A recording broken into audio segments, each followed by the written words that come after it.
Hey guys, we're back at it again. Mike down in the RC corner. Going to do a final review on the Subotech BG1510D. As you know, this came from Banggood and comes in 4 different models. You got the Telluride look, there's a monster truck, chuggy, and an ATV look. I really like the look of the ATV. I have this kind of RC like this, the Feiyu FY02. It's a 12 scale Telluride type look rock crawler, and that's why I was interested into this. I think it really looks cool. I like the look of the tires, the body. It's really well presented that way. Well, I'm just going to move quickly on to the radio. This radio is fairly decent. I would say it's satisfactory. It's really light, uses 3 AA's, plastic steering wheel, but the trims and everything is good, and it does a trick. The trigger feels good, and nothing wrong with it feeling light. Antenna is a molded nub up here, so don't have to worry about anything breaking there. So yes, you can get a lot better radios, but this radio isn't bad at all, and it does a fairly good job. So moving on to the truck now, as you can see, it's got the Telluride look. It kind of matches my Feiyu FY02, the 112 scale model I reviewed earlier on my channel. That's why I went with this. I think the body looks great, and it's holding up just fine, as you can see. Now, just want to talk more about the tires. Not a big fan that uses Phillips screws to screw in, but so far so good, and hasn't been a problem, so hopefully it doesn't become one in the future. The tires themselves are nice and soft and grippy. They work really good, and they're especially good on off-road. Now that's the part I want to talk about this RC. On-road, it's satisfactory. The servo is lazy. It doesn't center properly sometimes, and it's a little slow. But when this is on off-road, it is fantastic, and this thing runs great for that purpose.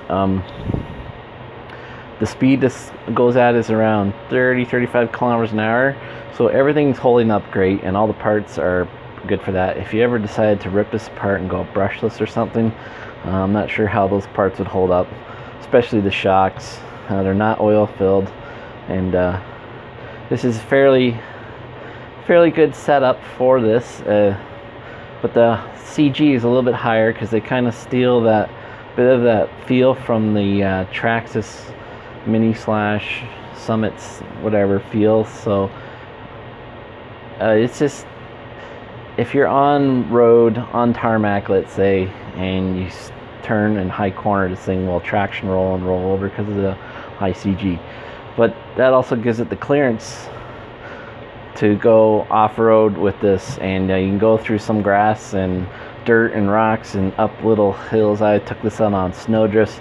It did fantastic. You know, take it through little rocky places, gravel road, gravel driveway, whatever your off-road experience is. This thing can handle it, and it handles it extremely well, and I think that's why they went with this type of RC. So, you know, because they went with a monster truck, chuggy, Telluride, and an ATV. They didn't include a body or a model for and tires for on-road.